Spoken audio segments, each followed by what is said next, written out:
Hey everyone, I hope all is well and getting better. Judson Jaye here again. Okay, so we're just gonna jump right into it. Today we're talking about the big bad wolf of all emotions, anger. Yeah, big old bad anger. Now, I know some of y'all may be thinking that hate, excuse me, is the big bad wolf of all emotions. And I understand why y'all would think that, but I think hate is something that remains in people whose emotional IQ or emotional resolve is fractured or damaged. Even if you are taught hate as a child, as you grow, your empathy should mature, and an understanding of treating people the way that you want to be treated should resonate with you. When you see others, when you see what's different in others as inferior or as a threat, which is the case in most cases, as a threat so much to the point that it causes you to look inwardly, causing your insecurities about yourself to turn into panic and act out hate. That is low emotional IQ or resolve.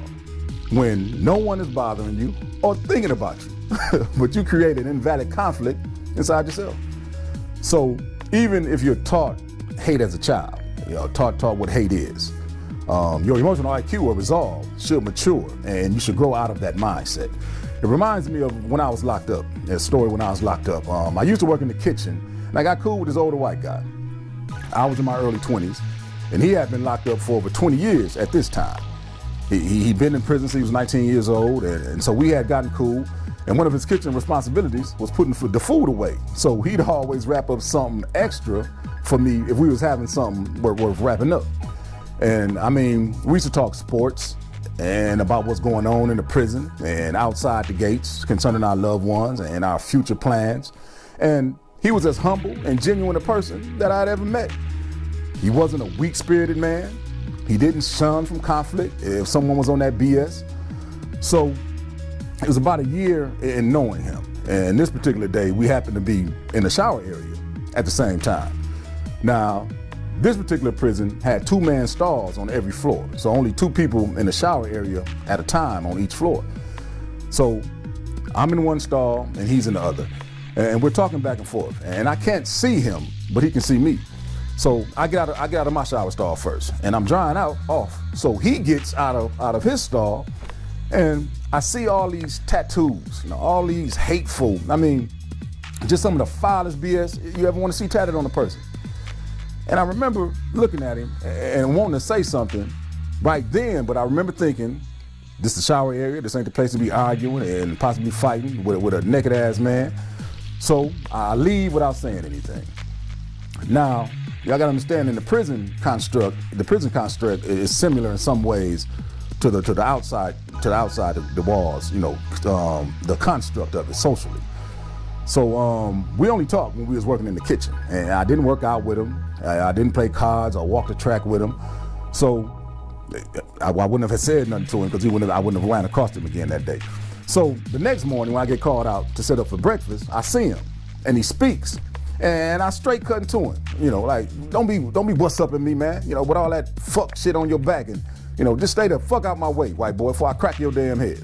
And that's exactly how I said it.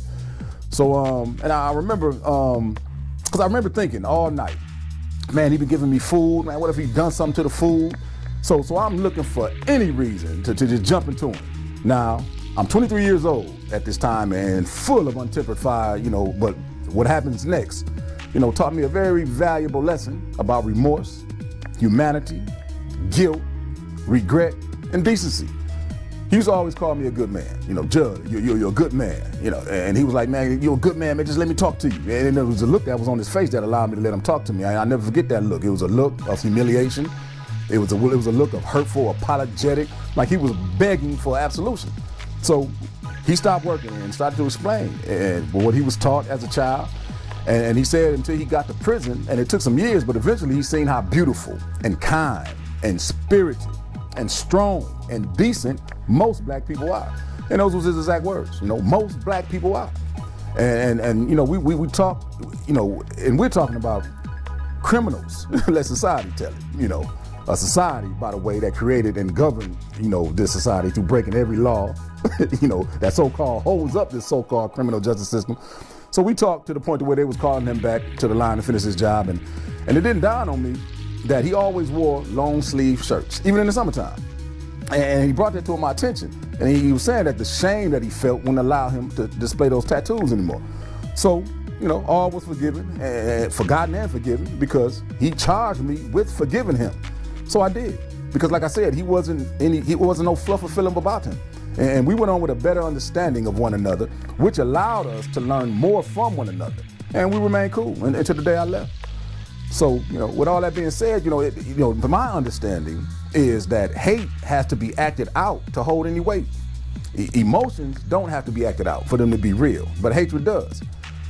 I'll keep reminding y'all that this English language is ruthless. If hate would have been broken down correctly, if it was taught to be an action word, then the ugliness of it would be clearly recognized when it takes place. The news would read, since way too many cops hate black people, the Black Lives Matter movement was born. Webster's dictionary describes hate as a passionate belief. Passionate belief, it says. So passionately believing in something that doesn't derive from any valid or reasonable understanding that you've created in your own mind. Now, it's words for that, isn't it? Delusional, mental illness, brainwashed. So based on Webster's definition of hate and the reality of how the condition is formed, then it should be taught that hate is a mental condition and its actions. You're effed up in the head. If you hate something and don't act on it physically or verbally, it's just anger, because no one will ever know that you hate, because hate doesn't exist without the action. Kids feel anger naturally.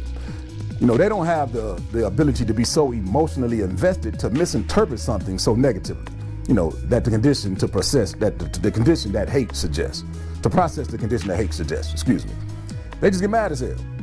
Hate is one of the only notions that we as humans are capable of acting out or misprocessing, but not everyone will act out at some point in their lives. Not everyone has the capacity to hate, which brings me to that understanding that hate is a behavior, not an emotion. Saying hate is an emotion is like saying being selfish is an emotion. You have to understand that hate is a man-made concept. You not only have to understand your emotions, but you have to understand some ways that you respond to certain things aren't as nefarious as emotions, but rather the way you choose to process things from your energy's understanding. Remember, it's nutritious energy and the energy of your understanding. The negative behavior that you're acting out for no damn reason is based on the negative information you put in your mind. And y'all, is reinforced when you are not physically healthy. So your unevolved understanding hooks up with your ignored physical health, and it creates an environment contradictory to that still strength. Still meaning peaceful or at ease. That still strength that the mind and body was meant to be able to reach. So what happens is you begin to project that negative mess outwardly because you've created a negative environment within yourself. That's why you're so easily agitated and pissed off all the time. Emotions are cunning. Your anger will trick you into believing that you're right, but you trick yourself into acting out hate. And I'm just giving you different ways of looking at things. Anger, it's a big, bad, cunning trickster, y'all. Your anger makes you really believe. Now peep this out, y'all. This is how shrewd anger is. Your anger makes you really believe because you're angry at something, that means that you are right. Wow. Your anger tricks you into believing because you're mad, that means you're right. Listen to that. You're not mad just because you pissed off. Do you know what kind of privilege, unmitigated gall it takes to feel that way? Think about Trump supporters rushing the Capitol. That's how we act, when we get mad. They're like a bunch of 5-year-olds. You feel like because you're mad, then that's the way it is. That's the way it should be. And that's the way it's gonna be, regardless of how anyone else feels about it. And that's crazy. Anger is tricky to the point, okay, if you are right, then why are you so pissed off? Don't that seem kind of like a mind screw to y'all? Being right is the win. So what the hell are you so mad for? Chances are, the chances are that mostly when you're angry, you keep allowing yourself to end up in situations or dealing with people and things that you do not like. As if there's something wrong with not liking people or things. You don't have to like everyone, y'all. That's not negative energy. The negative energy comes into place when you don't listen to your emotional alarm system about things and people that you don't like because you're processing not liking someone or some things negatively. You don't have to react negatively to not liking someone, not to that person, not to any other person, or not inwardly. Once you've done the work on yourself, y'all, you have to understand that you will begin to be drawn to all things growth and positive. And if someone isn't about that, it's all right to feel like that's not your type of energy, that you choose to be around. And you can do that without judging the person. You don't have to judge nobody. All you're going by is the way the person moves and the tone that person and people set or bring, the mood that they bring with them. But when you make the way that you process not liking someone or something negatively, you become angry and agitated. It's that nice guy syndrome. You gotta be nice all the goddamn time. But you don't have to be rude. See, so you don't have to like everyone. It's all right not to like people whose energy is negative, but you still have to treat those people who you don't like with some decency if you choose to be around them. That's on you. But it just seems like that's going through a lot. So like I can not like somebody. Now remember, I'm talking about your energy, what mood your energy brings. So I cannot like you and smile at you, at the same time with a familiar affection for you because I can remember when there was a time, where I didn't know that I had some work to do on myself. So I can look at you and think, damn, they got some work to do. But if they want to grow, they can. But I don't want no parts of that BS now. In my head I can be like, man, I'm glad I was blessed enough to live long enough to have grown. So I'm out, deuces, because I remember it was a time when I was hard to deal with from an irrational point, many, many times in my past. But those are just a few negative sides of anger, because your anger can be useful, but only when it has purpose and its focus is valid. We talk about those darker emotions, that dark side of you is needed. For one, it's good at surviving. When you channel your anger at being mad about a situation you shouldn't be in, or about bad decisions you keep making, about being out of shape, about being unhealthy, about being bullied, by your lack of your understanding. When you use your anger to protect yourself, it's a natural response. And that's when you need that big bad wolf to be just that. You have to learn how to use your anger to protect yourself, even from yourself at times, to help you achieve more. Use that anger for fuel. You have to give it direction and purpose. Everyone doesn't naturally process emotions the same. It's been a lot of times that anger has motivated me to do better in situations. I remember like when I used to play basketball, and if I wasn't giving my all, my coach, he'd call me out on it. And if he really got into me, it always pissed me off. But that always made me turn it way up. It worked because my anger had purpose and focus. But when anger is unfocused, it works against you. Okay, it's like in a fight, if you head into a fight. Because if you're angry heading into a fight, all you're thinking about is the damage that you can inflict on someone else. You don't even take into consideration the damage that they can cause you. And that's the trickster side of anger. It inflates your ego. So if you're rushing into a fight against someone who knows how to handle themselves and their emotions are calm and still, focused, chances are you don't get your tail whooped. And when this happens in a fight or in life, you have to find the win and the lessons learned. So you learn how to channel that anger so it works for you instead of against you. And it takes work. You have to be able to catch yourself, but still use that anger positively, because anger does motivate. You just got to get it motivating towards the right thing. I depend on my anger, and I've learned to have a very productive and healthy relationship with it, because it don't run stuff anymore. But it's needed at times. It's needed for extra motivation. Anger is a powerful emotion. Use it for fuel. Once it's like getting control of a killer pit bull. I got it. It's gonna do exactly what I want it to do. All of these darker emotions are there to tell you that something is unbalanced, and it's all about the way that you process things. Finding the truth within yourself, learning that it's okay to feel these ways, but you have to begin to understand why you feel these ways and what purpose can these emotions serve you when controlled. Like it's an anger that I've learned to peep out and see in people, and it's a passive anger or a quiet denial anger, and it looks kind of arrogant. It looks like, okay, say someone goes to a restaurant and orders food or orders food from home, but they don't tip, but they can afford it. I say the delivery driver pulls up to a $500,000 house, but there's no tip in the app, because they can see those tips. Those people that ordered that food or goes to the restaurant and don't tip and they can afford it are angry.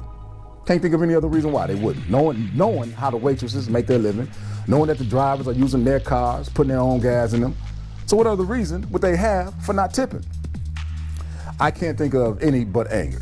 Listen, this passive anger clouds your ability to think objectively. Why someone wouldn't tip someone that's in possession of their food, something that they're about to put into their mouth and their bodies, is mind-boggling to me. Because I can only think that a person is thinking, well, they should have got a better job, or they should have worked to get rich. I'm not tipping nothing. Here's a tip, get a better job. They're angry, and it's clouded their objective thinking because there's no way. Like I said, I order food and I'm depending on someone to bring me unharmed and untampered with, and I tip. And I remember once I met a delivery woman, man, she told me out of her own mouth. She said when fat cats don't tip, she do something to their food. You can see it right in the app that you're not tipping. So she said if she pull up to a nice house and there's no tip, she do something to their food. And I'm not condoning this, but I'm just saying that this is only one example of how that passive anger can get you in trouble. It clouds your judgment, and more often than not, makes for a worse situation. So you have to be mindful of that quiet that makes you feel like that's anger. It's anger. So when you're feeling like this, or feeling like ruffling feathers, or shooting off at the mouth for aggravation and irritation purposes, check your anger. Ask yourself, why are you so mad? Ask yourself. Because if you choose to create a negative environment within yourself, which will come out, y'all, and it will trip up your day, your week, your month, your year, your life, eventually it'll trip you up.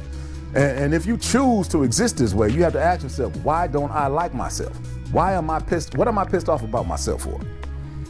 I mean, it's something that you're unwilling to change about yourself. Anger, flowing through anger angrily is a clouded way to live life. You cannot really get to the bottom because you're not seeing clear. You have to use that big bad wolf to fight the real monsters in your life. Use that wolf to fight that ego. Use that wolf to fight that self-doubt. Get mad at being scared. Get mad at moving at a mediocre pace. Fight to have purpose, focus, and emotional understanding. I was watching, this was last year sometime. It could have been a few years ago, but I remember watching the David Chappelle accept the Mark Twain Award, And he was talking about his childhood and about a time in his childhood when he wasn't quick to fight back physically. And his mother, with all her love, knowledge and wisdom, told her son that sometimes you have to fight like a lion so you can be the lamb that you was meant to be. Wow. And I remember thinking, I said, man, that's just powerful for anybody. Even Mike Tyson, the most dangerous boxer to ever put on gloves, period.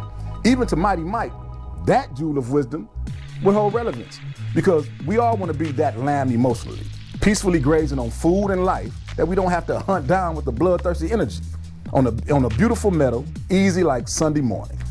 We all want the emotional peace of a lamb's intentions. Learn to understand that the anger that you give credit for being assured and confident, that has you putting people down and judging them because they're not on some status that you feel acceptable, is weakening your emotional balance and resolve. Learn your anger, understand when it's working against you, take the ego out of your anger, temper it by giving it constructive purpose and valid focus. This is Judson Jaye, here to offer what's needed and giving what's missing.